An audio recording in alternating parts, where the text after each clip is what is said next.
And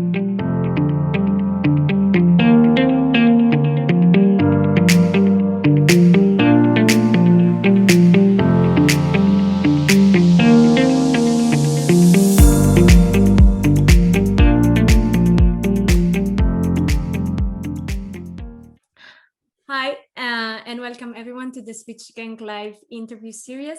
My name is Olga. I am the Switch Gang co-founder, and together with my friends and colleagues, Chazun and Sophie, today we're very, very happy to have with us Elisabeth, CEO and co-founder of Organic Mondays, to really talk about what does it take to build successful businesses with positive impact at its core.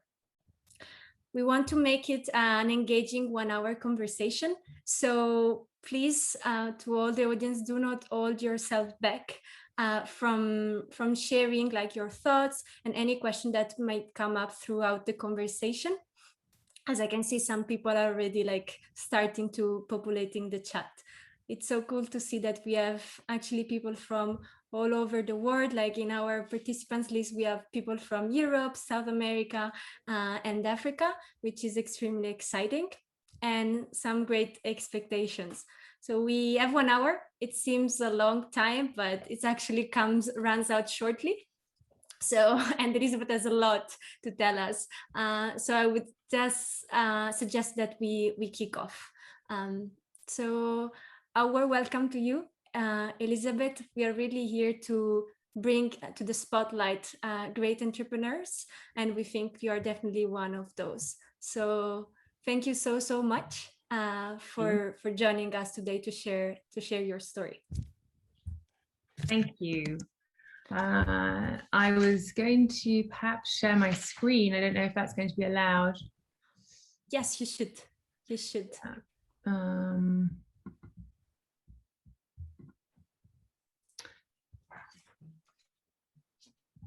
I will start with introducing myself whilst I'm getting that set up. So hi, thanks for having me, Olga. Nice to be here. I'm Elisabeth, as Olga mentioned. I'm co-founder and CEO of Organic Mondays. Just wanted to give you a little bit of background on me, who I am. I'm half German and half Swedish. I grew up in the UK. I was educated in the UK, and I then went on to university there as well. I started my career in investment banking and continued investment banking. It's a very dynamic, very challenging, and very fascinating environment to work in. I loved it, and I learned a huge amount, and I was very fortunate to work there. I was then headhunted after a number of years to work in a bank here in Zurich in Switzerland, where I still have the fortune to live. And I then, after a number of years, decided to take a career break, focus on my family, help my husband with his business. I did some volunteering. And in 2019, I launched with my co-founder, Nancy, Organic Mondays. And now I'm going to try and share my, I'm not sure if it's going to even work, or I think I have a firewall up. I will continue without it. Yeah. Sorry about that. Yeah, no, it's no stress. Nancy came up to me a number of years ago and talked about something that had really upset her, and she shared it with me, and it was something that neither of us could let go of. And the ultimate ending of the story then became Organic Mondays. We launched Organic Mondays to really revolutionize what is a neglected sector, and that's the femcare sector. We're a mission-led, not just for profit company. Our mission really is to revolutionize the sector and really help women to improve the way they care for their menstrual health. The hidden truth behind this sector is that there's plastic in these products, not just around them, but in them too, with huge health consequences, but also environmental impact. We must understand the scale of this product to really understand the massive consequences and why this should interest not just the women who are using the product, but also those who are not using the products. The fifth most found single-use plastic on the beaches in Europe are actually period products.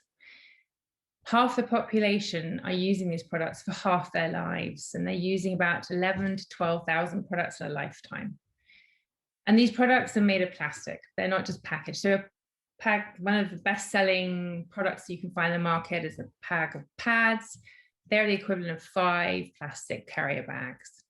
And those tampons or pads will be around for 450 years. They're made of plastic. They don't biodegrade. So that's the environmental impact, which obviously is huge. We then have the health impact.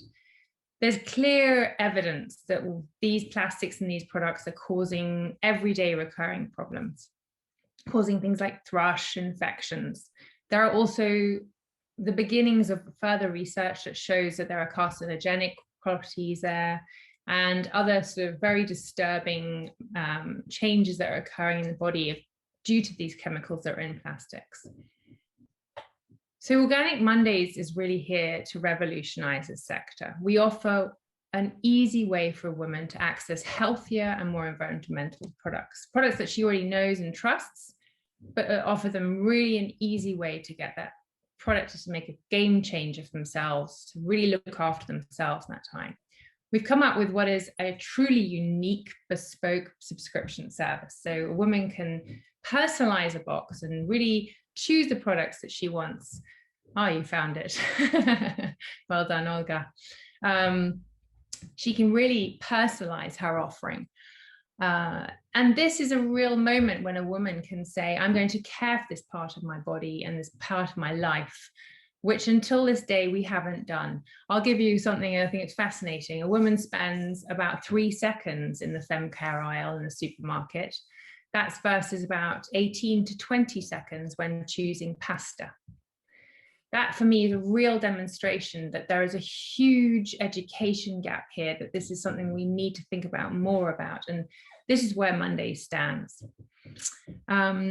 We have an established reputation for the quality of our products, and we're also highly recommended by health professionals. We have a loyal subscriber base, both in the UK and Swiss markets, which are our key markets. And we have a growing list of corporate clients as well. We're members of 1% for the Planet, which is really where we sort of walk the talk, so to say. And we look forward to sort of talk about our whole supply chain, the way the business is set up, and how we've really attempted to be authentic, transparent, and also really offer not only our customers, but also the planet a better solution that's very real and easily accessible to everybody. Thank you. Thank you, Lisa. It's such a great introduction about Organic Mondays. And I think through your words, we can see that Organic Monday really started with a clear goal to contribute to tackle some big and noteworthy problems our society is facing. And interestingly, it really aligns with something that I believe we hear more and more in society, is that businesses can and should be a force for good. And I'm now really curious to hear from you, like, what's your take on that? Yeah, I mean, responsibility lies with all of us at the end of the day. I think that's something that we feel very strongly, that we want to enable women to take control of their own health and the health of the planet, that each of us can do that. And businesses are crucial in driving that change. And we see that in our sector. This is a sector that's been dominated by the same 3-4 brands for decades. I mean, I don't know if you've walked down that aisle recently, maybe some of you more than others, I imagine. It hasn't changed. It hasn't changed since my mother was there, or, you know, it's unbelievable. And yet if you walk down so many other consumer good brands, it has changed. Those shelves have changed on recognition, and that's been driven by consumer trends. And companies like us and disruptive brands and challengers can come in and really shake up this sort of staid, neglected stance, and drive change. And so business for good is so important. It plays such an important role. And we've seen that in many different sectors, where really on a grassroots basis, you have an opportunity because of technology to break into a market that's been inaccessible to the majority of people. The other side of it is also something to do with 1% for the planet, which I think is something we've talked as well before, Olga, about, which is really important, is making change accessible to companies as well as to people. Being perfect, it's not about being perfect, it's about enabling people to make little and real change. And the whole idea about 1% for the planet, I mean, I'm not sure how many of the audience know about 1%. It's an amazing organization. It's effectively a network connecting businesses with nonprofits. And you commit as a business to 1% of your sales, which sounds not a much. It can be very uninspiring for many, but I think it's really important to talk about this, because as a startup especially, and even as an established business, having a profit is not something that many of us can see in the near future. But with 1% of sales, you are from the day one saying, I'm committing every sale I make to a good cause, and you're reinvesting back into something that you believe. And at the end of the day, businesses aren't perfect, and we are all striving to change ourselves and look for optimizations where we can. And this helps us. We're helping the other side of the circle, so to say. That's wonderful. And I think like what we need to recognize is that business as a force for good can be quite a broad statement, right? That can mean actually many things. And I believe that when we are faced with such type of statements, like we really cannot ignore the risk of them becoming just another buzzword that can generate positive PR for companies that actually do anything but creating a positive impact for people and planet. And here, really at the Switch Gang, we believe that to really walk the walk, this principle must permeate the entire business. And Elisabeth, I mean, you have already telling a few examples, and I think Organic Mondays is a great example of how to do just that.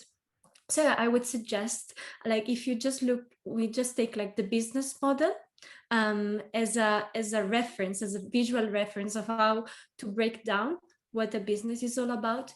It would be interesting to see how Organic Mondays makes this principle come to life through the different elements of a business model. And maybe we can just start from probably the real core of any business when you're starting up, which is how do you create value for people and planet through Organic Mondays? Okay. I think most probably the best place to start would be the value proposition. Absolutely. Obviously, the focus for us is women, but I would say it is also society as a whole. As I explained earlier, the impact of these products on the environment impacts all of us.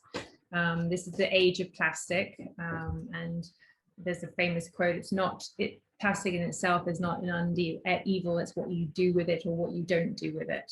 And I think we're at a point now we can change that. So society and the planet, obviously, as well as a whole. So Monday's value proposition is really improving women's health. I think that's a core in a sector that we believe hasn't served their interests and nor the planet side, and to be honest. With organic period products made of organic cotton and plastic free through the packaging and the products themselves, and thereby reducing plastic pollution, because it's, in our view, not necessary to have plastic in these products. We by no means believe that we can remove plastic from everything. There are many wonderful inventions that have been vastly improved and our lives have improved through plastic in medicine, for example. But this is one area where we believe there are alternatives, and we want to be one of those pieces of the puzzle to offer that solution. What's sad about that is that most women don't know there's plastic in these products. Mm-hmm. So this is about that, but it's about reducing plastic and driving change in the sector, educating people, taking care of themselves and educating them about plastic in the products. And making them accessible. Like I said to you before, it's about making these sustainable options and changes and the choice easily accessible. Yeah, that's wonderful. And I looking at like what you're doing at Organic Mondays, also like this element of education, it's really like a core part of the way you build relationship with your customers, right? Yeah, we would really like to think of ourselves as sort of a judgment-free zone, where we can really help open the doors, open the conversation. One thing that really excites us is that we want to address things like your menarche, your first day of your period. It's, you know, opening that conversation. It's a woman, as a woman, you'll remember that day for the rest of your life, and yet no one talks about it. There's huge implications as a result. No one thinks about it at schools. So having, we talk to lots of educators in different areas, both public and private, you know, very simple things like putting bins in the toilets, providing products, having that conversation, preparing. Single fathers, for example, is also something that we, you know, is a real area of interest. So education, thought-provoking pieces about period tax. You know, I don't know if the audience is aware, there's a huge amount of countries that still charge a luxury rate of VAT on period products. So for example, in Switzerland, we pay higher VAT on our period products than we do for a bunch of flowers that you buy in a shop. Wow. Yes. We also really try and strive to have an excellent service with our customers, that we really have that direct consumer relationship. We respond to them, and we also respect them as a customer. We don't want to inundate them with you know, marketing bump. We really try and stay very true to an authentic message. So yeah, that's important for us. Yeah. And I really like how you basically, as you said, like find a balance between like knowing that you need to do some marketing as a startup to sell your products, but at the same time, like you make business decisions that continuously align with your purpose, which is fantastic. And it's also sometimes like you think when you're an online e-commerce, and one of like the unique selling points you have as well is conveniently delivered at your doorstep for women, which is very important. But at the same time, there is this like transportation, and I know that you're doing something great even there, so it would be really interesting to share it with the audience how you made this decision. It is. It's so we send all our packaging in the general post. So the everyday postman brings our boxes, and it was something that we really were very keen on doing because it's the most environmentally friendly way of sending boxes and packages through the post, rather than using these delivery specific services that will deliver your box in 2 hours. It's the idea is sort of to the slow economy is to understand that there is a benefit, and with a subscription the idea is that you can then get your order delivered on a pace that suits your cycle, but it won't arrive on time. I mean, because that's a little unpredictable, but the reality is and so you make these decisions, and it's tough obviously because Amazon is delivering in the next 20 minutes, right? I mean, it's unbelievable, but what's the cost to that at the end of the day? And there are other decisions that are difficult to make. I think we also didn't print on some of our packaging because we wanted it to be truly compostable. And things like that, and you make decisions like that. It's difficult, and you learn the lessons, like what's worth it, what's not. But you look at all your lines of business and you say, where can I do something where every bit counts? Absolutely. No, it's brilliant. And I like how also in terms of like your proposition since the beginning, you mentioned I have different customers, no? Like you have women, but then the planet is your customer as well. And in every decision that you are really highlighting how you're making like really purposeful business decision. And maybe like if we go then looking at this is all the value that you are creating, which is brilliant. And how do we go about delivering those values? So if we look at the backstage of Organic Monday, so in the business model is typically the left side, where you are the partnership and all your supply chains. What are like things that Organic Monday is doing there that really aligns with your proposition? Yeah, I think we spent a great deal looking at our partners. We are a member of 1% for the Planet, which, as I talked to you about before, was really important for us to be part of that from the very beginning, to walk the talk. We actually are partnered with City to Sea, which is a non-profit. They are big educators. They are a true sort of real driven non-profit, bringing awareness about plastic pollution and very, very cool ideas about how to make changes in your everyday life to reduce plastic pollution. And they educate about the impact. They also do a lot of work with corporates. So we felt really aligned with them. And so we do lots of, we provide them with products for education, and we work with them. So it's great fun. It's really interesting. We also invested a lot of time, for example, all along the supply chain.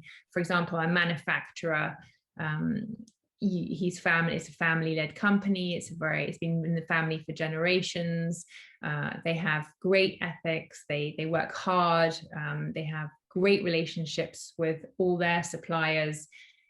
So you realize when you're building a sustainable business that each one of these partners makes what you are at the end of the day, right? And it's that. And so, for example, also the other thing we did was our warehouses. Both our warehouses happen to be owned and run by women, which is a real delight as a woman, especially in warehousing. It's not an industry you'd automatically think of women, but they were the best. And so it's a delight to work and be able to be diversified in your supply chain as well.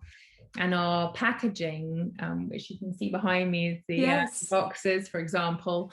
That's a great company in the UK. They offer the most innovative plastic-free packaging, and they do all sorts of wonderful recycling programs, also water usage recycling.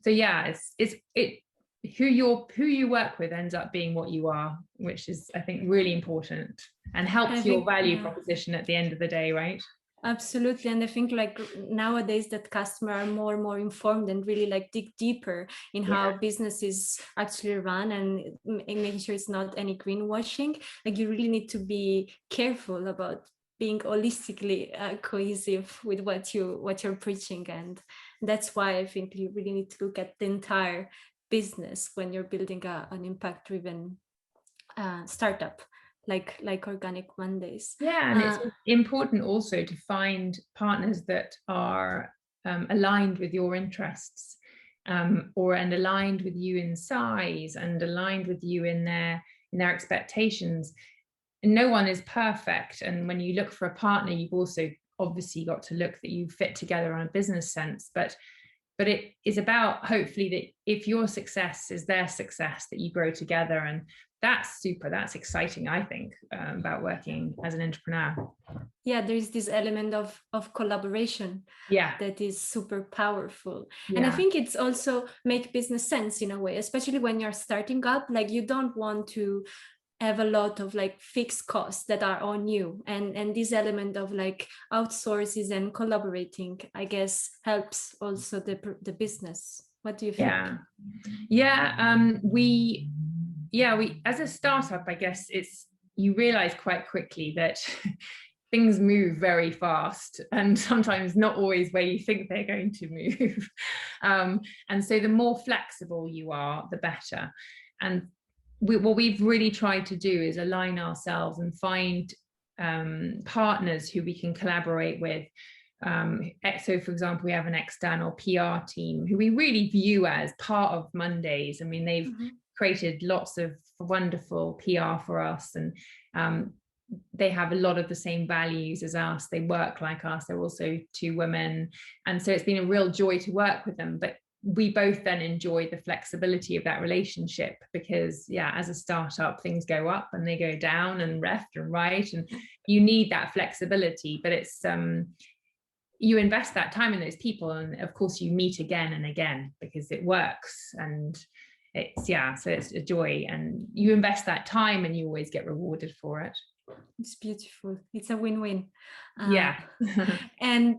And Elisabeth, like going back to thinking about the business at the end of the day, I guess to drive really like your purpose forward, you need to look for profitability. So if we just like finish up the business model, how you are capturing all the value that you are creating? I would say that, of course, I suppose the hardest part about being sustainable perhaps is that your costs are higher and there are prices to pay for that. So, and you have to assess that. There are many difficult decisions along the way. For us, we made decisions, for example, being 1% for the planet. That was something we felt we loved that. We bought into it and it was worth it. And I think it's who we are. There were other things that we felt we couldn't do, we couldn't afford them, that we definitely have in our vision, but we can't achieve it yet. The other thing that we did do and really invested in was become a GOTS certified brand. And of course that comes with cost. But on the other side, to look at your revenue streams, you then become a very authentic, very real brand that customers can relate to. And you're not perfect. We are not perfect. And we would not want to say that. We have plenty of room to move, but we want to be something particular for a certain customer. We can't be everything to everyone.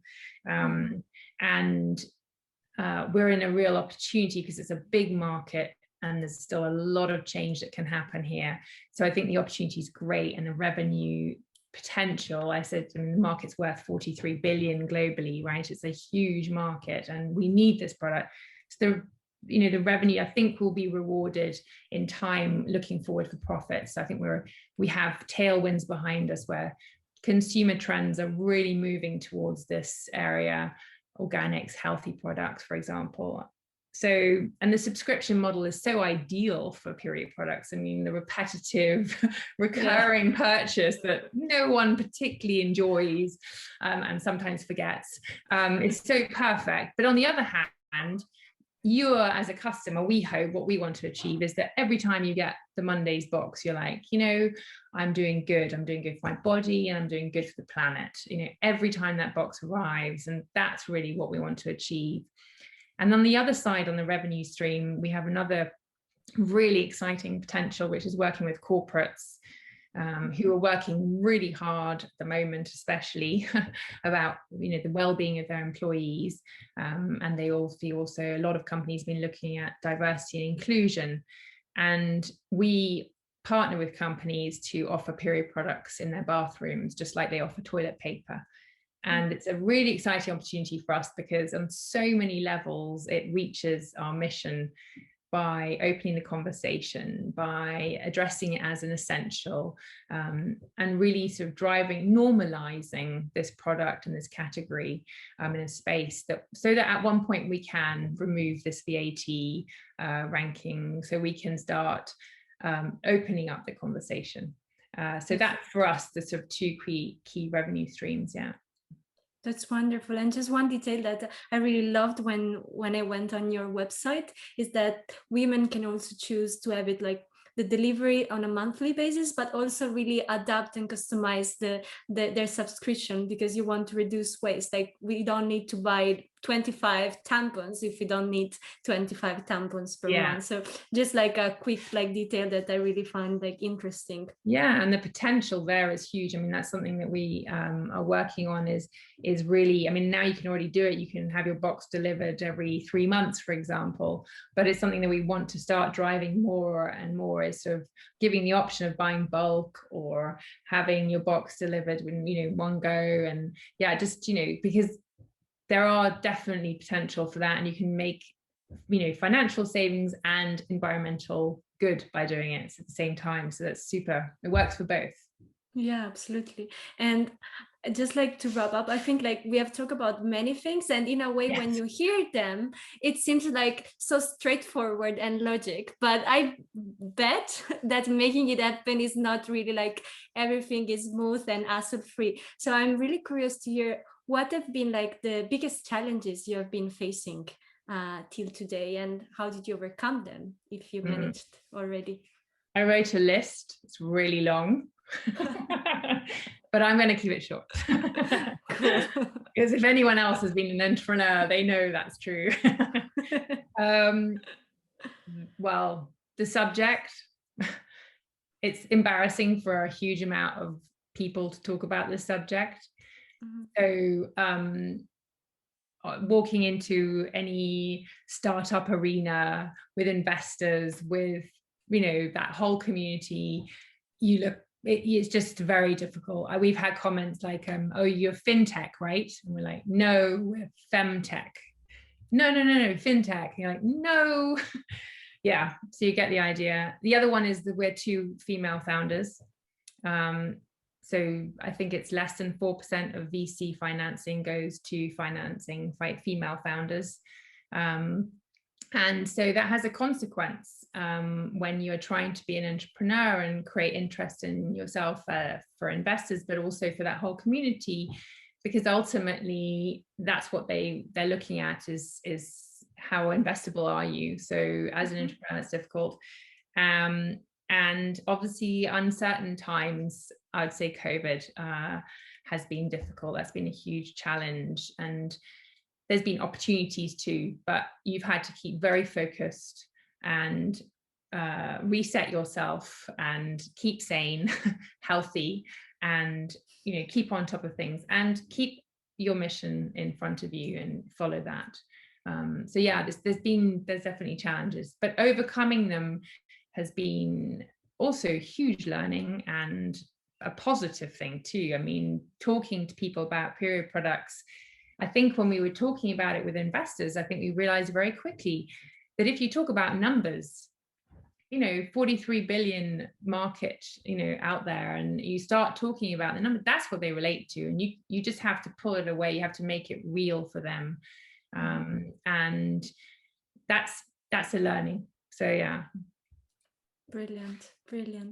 No, thank you. And I think, as you said, like if we want to dig deeper into the challenge, like we could have a long list, but it's interesting to at least grasp the top ones. Yeah. And I just like maybe to wrap up like all this conversation about the business model, and if we look at the full picture of what we mentioned, I think it's a great visual of what Organic Mondays impact business model looks like, and how actually you're taking action in every single box. Of course, like some boxes are more crowded than others, but it's really permeating the entire business. And it's interesting also to see what you mentioned, that there are many other things that you wish you could do now, but it's something that you cannot afford, or maybe it's not the focus right now. And I just want to transmit, like for me, the learning that it's totally fine.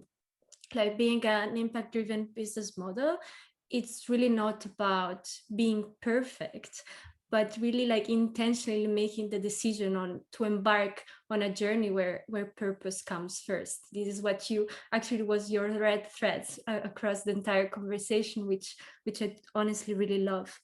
And so, because I want to make sure that we give enough time also to the audience, I just wanted to conclude like my conversation with you, Elisabeth, on saying what would be your top 3 tips to aspiring or fellow entrepreneurs that are in this call that want to build purpose-driven businesses like Organic Mondays?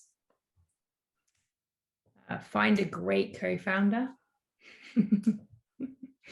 Yeah, I think there are great times and you don't tend to celebrate them enough, I have to be honest. But there are also down times, and you hold each other up, you challenge each other, you keep each other going. It is, I think, a really important thing, if you can, to have a co-founder that has your back.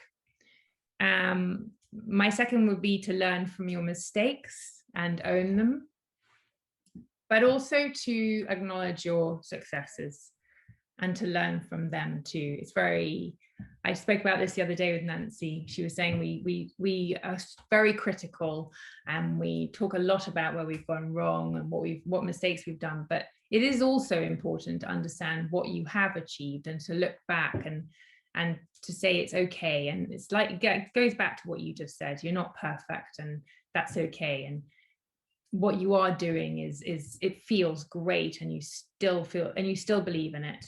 And that would be probably my third thing is invest in your people and your team and your partners. And I think we've talked about that before, is you invest that time. We traveled to meet everyone we could who supplies us where we could. I mean, obviously COVID was difficult in the last year, but really before that, we really made that effort on a budget to travel and meet people and invest that time in them, because ultimately those are the people that make you what you are.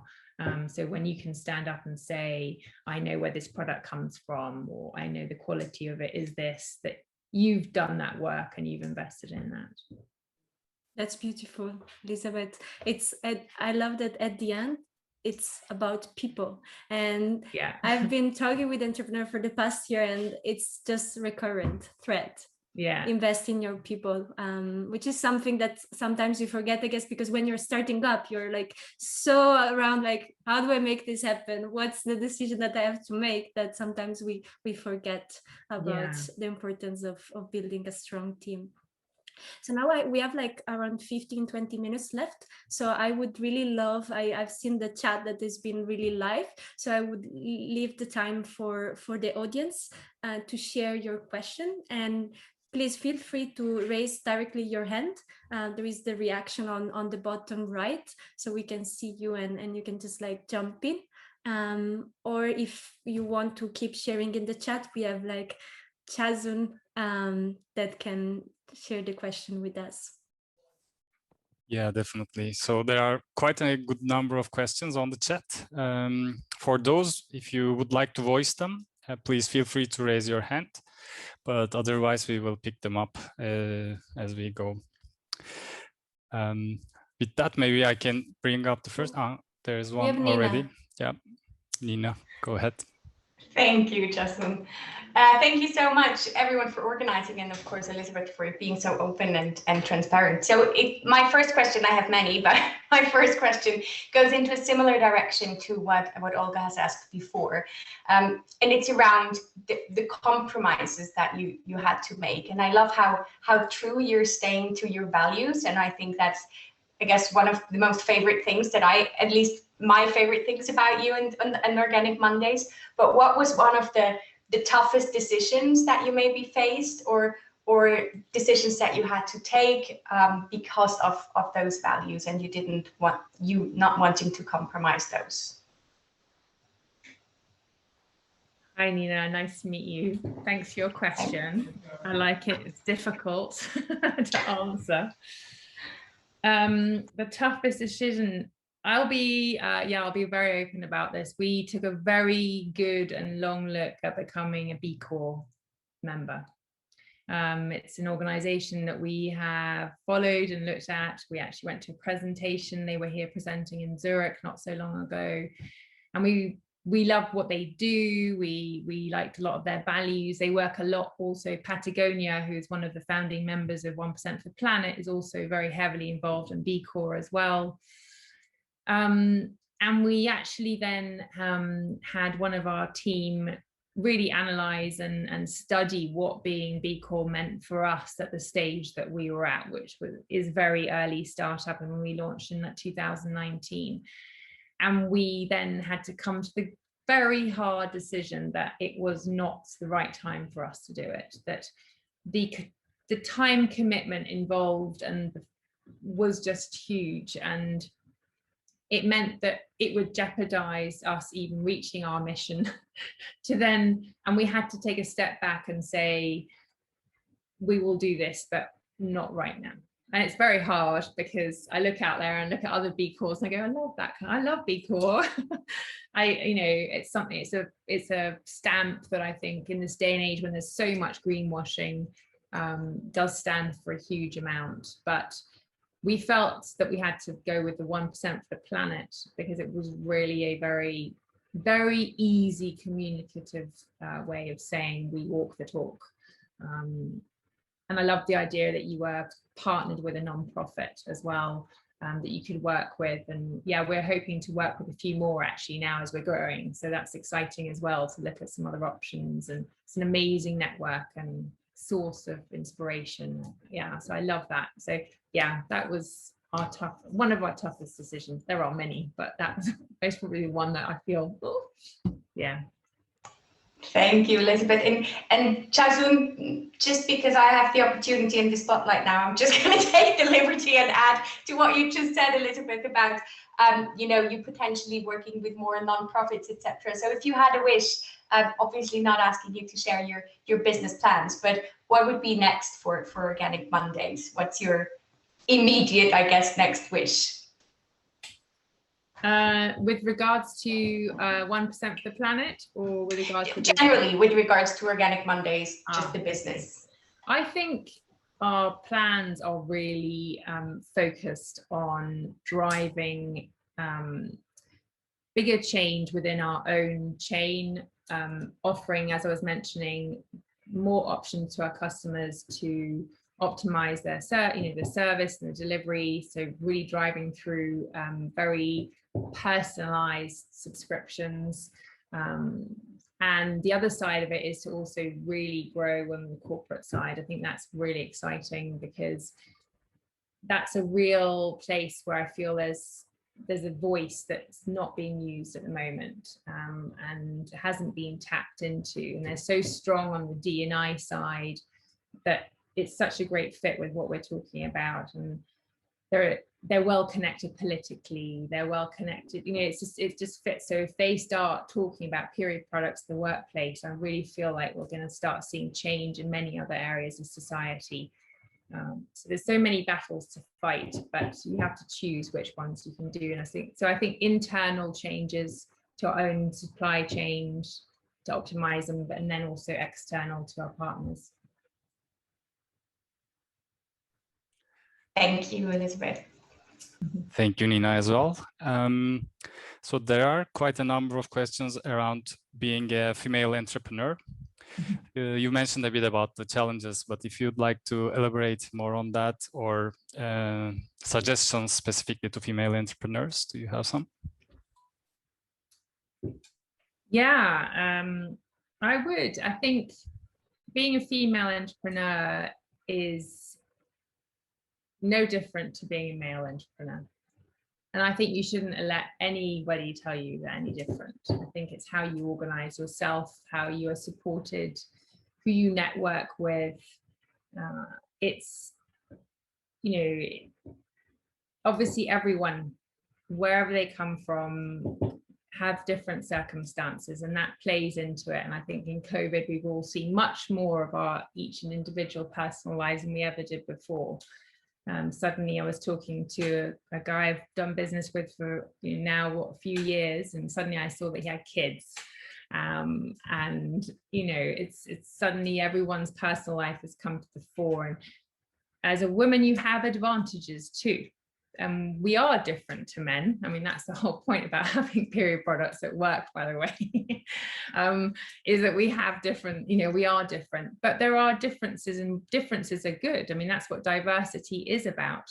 It's a very oft quoted statistic, but McKinsey says that companies that are more diverse are 29% more profitable than non-diverse companies. So appreciate and value yourself as a female, and that you have a different point of view. There are some really amazing resources that you can count on as well. Lean In Switzerland, for example, here in Switzerland, they have some great guides, how to negotiate, how to service, as a woman, how to present yourself in meetings, for example. So there's lots of resources you can rely on, but it does ultimately lie down to you being an entrepreneur and nothing else. How successful you are, and being tenacious and believing in what you do, and making the mistakes and learning from them quickly. That's great. That's a very strong stand, I would say.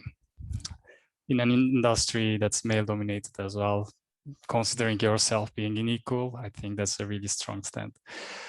Maybe another question more into the personal life. People are asking about, Lena is asking about, like, how do you solve the days which cost you a lot of energy and the pressure on your personal life, basically? Yeah, this is a subject that anyone starting any business or being in a sort of high demanding environment suffers from, and I think that's been exacerbated the last year for many actually as well. And self-care is really important, and taking that time out. I also alluded earlier to celebrating successes. Becomes very difficult sometimes to do that when you have this mission in front of you that is so big and looming, and you are driven to achieve it, that you forget to say, I've taken a little step forward. You might have fallen back 10 the day before, but you have one step up today, and that's so healthy. Also, there are times that you have to step away from the professional life, and because there are benefits for going for a walk. Some of the most productive times I've had is when I've come back from a walk, from a swim. I'm just so much more productive, but it's about really being disciplined about doing that. So it's very difficult sometimes because obviously you don't have resources, you don't have funds, you don't have time. I have 3 children. I have a very sporting husband. I have a dog who's very demanding, but they also give me great joy and love and support. And so I'm very lucky. And, you know, without them, I wouldn't be here today. So you also have to appreciate your life as a whole. That's great. That's quite encouraging if you can do with 3 kids and a dog and all that. I guess it's encouraging for all the other entrepreneurs out here. Maybe coming back to a bit the Organic Mondays and the partners specifically, there's a question around, somebody mentioned that, as you said, that partners make what you are. Did you have to like make specific decisions working with some partners and avoiding to work with some, or strategizing around that? There was definitely, we definitely looked at partners on many different criteria. And that ultimately as a business, you have to look at, can they fulfill your needs as a business? Can they, you know, are they the same size as you? Are you aligned in terms of your operating business? But being aligned on that, and that isn't enough. You have to be aligned also in your interests. I alluded to that before, because you get that value add from that relationship, and that's where you really grow and you both collaborate and you become partners rather than just a client and a paying supplier or the other word. You know, you actually really develop a relationship to grow together. And we're seeing that more and more as well now, that the partners where the relationship is working very well are the ones where we are really aligned, and they come to us and say, hey, you know, we've spotted this in your supply chain, or we're doing this for you right now like this, but we think we could optimize it like this, with either a sustainability gain or a financial gain. And so that's when you really see the value out of those partnerships. And yeah, like I said earlier, we visited all our warehouses and facility management. We, you know, met in person as many people as we could, and you know immediately who you can have a personal connection with or not, and who understands what you're doing. Because when you're a startup, obviously you need a huge amount of trust from your partners coming in, you know, especially if you're trying to establish yourself, that they're going to take you on as a customer. They invest in you too. So there's a real build-up of a relationship there. So yeah, so you have to find those who have the same vision as you and actually believe in your business at the end of the day as well. That's great. That's perfect. There are some more interesting questions, so I'll speed it up a bit here. So one from Munyaratsi asking about how you balance business sustainability, profitability, and trying to stick to the values of your business. especially being environmentally friendly as one of your values? How do you do that? I would say that you have to decide what your proposition is and believe that there is a business case for it. I don't think it's a compromise. I don't think it would work if it was a compromise. At the end of the day, a business for good means that you are a viable business and you're doing good. Otherwise, real change won't happen. How do you convince the business world to do good if it's not profitable? So it's not a compromise. And I think that's, for example, when we were looking at the composition of our products, we of course had choices. I mean, I can go to very nitty-gritty details, but we wanted to be one, super transparent what was in our products. And to do that, we said, okay, we want to have this product and we want to know that they work and they're reliable products. So we chose very specifically the kind of materials and what the products we have sold, because we know that they are very good products and they will sell and they will convince women that this is a better product for their bodies and for the environment. And therefore you have a business case. So yeah, I think that's really important because it's not a compromise. It's how you drive change to become sustainable as a whole. So and we're not the only offering on the market by any means, but we're a lot better than most of them. Great, that's a great insight actually, Elisabeth. And one last question from the chat in these last minutes is, in your view,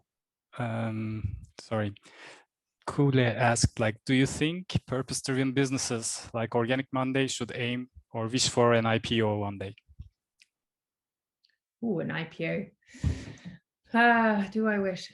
Have there been any IPOs in mission-led companies recently? I'm just trying to think of some. Don't know if any come to mind. I don't know if I'm really thinking of an IPO yet, to be honest. Why not, right? I mean, you could think of different ways of doing an IPO rather than being a short stock. I don't know. Yeah, I guess I have to be honest. I haven't even thought that process far enough yet. I think the idea is to really come in and take enough market share in this market to create disruption and real change. And where that leads us to, I don't know. But it's certainly a very big potential there. I don't see why not. There's no reason for it. I think there would be a lot of interest in it. Great, all great answers. Thank you so much, Elisabeth. I think with that, we can wrap up the questions of the chat. Olga? Yes, I think if you're fine, we just have like one last question. If you are all fine, like maybe taking 5 minutes more. From Geraldine, a fellow entrepreneur from Zimbabwe. She's asking, I'm really curious about the biggest challenges you faced when you were scaling your business and how you overcome them. Hi, yeah, that's a good question, because scale is always very exciting but very scary, and I think it's the time when you make a lot of mistakes as well, because you become quite single track minded, that you're in that sort of role and you get almost taken away with it, and often it's very useful to step away and really assess, is this where we want to go, is this where we want to be? Sometimes momentum takes you away. Most probably the biggest sort of challenge in this sector is the volume of it. It's high volume market. It's a huge number of products that are being used by women and customers every day, all throughout the year. And you have to make sure that as you scale, you have a supplier that can keep up with you. And obviously make sure that your products stay the same quality. So that's most probably the hardest thing when you scale, is to make sure that your partners can scale up with you. I would say we've really been very careful choosing our partners with that, and we haven't had so much unluck with that. It's a lot of juggling. You end up spending sometimes a bit more time on operations than you'd like to, but it's like working a bit of a puzzle sometimes to make everything fit the same. It's like, I guess I would say it's like building a building, right? It's, you've got the foundation and then suddenly the house has got to go up, and it's like suddenly happens very quickly. And you built that foundation for so long that hopefully you've got the right foundation in place that you can build those next stories up. And so that's the challenge, yeah, is making sure that your partners are able to keep up with you along the supply chain. Great. Thank you so much, Elisabeth. I think definitely now we can wrap up. I'm mindful of everyone's time. I would stay here because also as you speak, I have more questions, but yeah, I think we all need, most of us, we're in the same time zone going for dinner probably. So I would just like some of like key takeaways that I took. Actually, it's first one, I think, is like being a really purpose-driven business is about starting with the very important problem to solve. It's a huge societal problem, and making your purpose solving this issue, like contributing to solving these issues. So for me, it's really like interesting how the starting point needs to be really huge in a way to make you keep up every day. The second one for me is really that it's not about being perfect, like you mentioned throughout the conversation. It's just about like starting up, and every time you have to make a business decision, really going back to your values, your core beliefs. And actually, once you align, every business decision is the puzzle that comes together, and you're telling a story that completely stick to yourself, to itself. It's not just one bit, but everything. And the last one, because I would have more, is that it's about people. It's about never forgetting to celebrating our successes as well. And especially for female entrepreneurs, believe that we are no different, and everyone actually with their own individuality bring a great perspective and point of view to the table. So I think this is very, very powerful to remember our humanity when we are doing business as well. So yeah, having said that, I think on behalf of all the Switch Gang, which is me, Sophie, and Chazun, that have been supporting me on the backstage as well, like a big thank you to everyone for joining us, and especially to you, Elisabeth, for taking the time to share your story. I would say that with Organic Mondays, you are definitely showing that business can be a force for good, and that we can all walk away from this call very optimistic about the future, that there are people out there that are doing great work. Before we leave, we hope to see you in the next events. We are starting up, but we want to keep the conversation going, and we want also to make sure that we keep improving and learn from our also successes or failures. So I think Chazun already put it there. It would be great to get your feedback on this brief poll before we all head to our personal lives.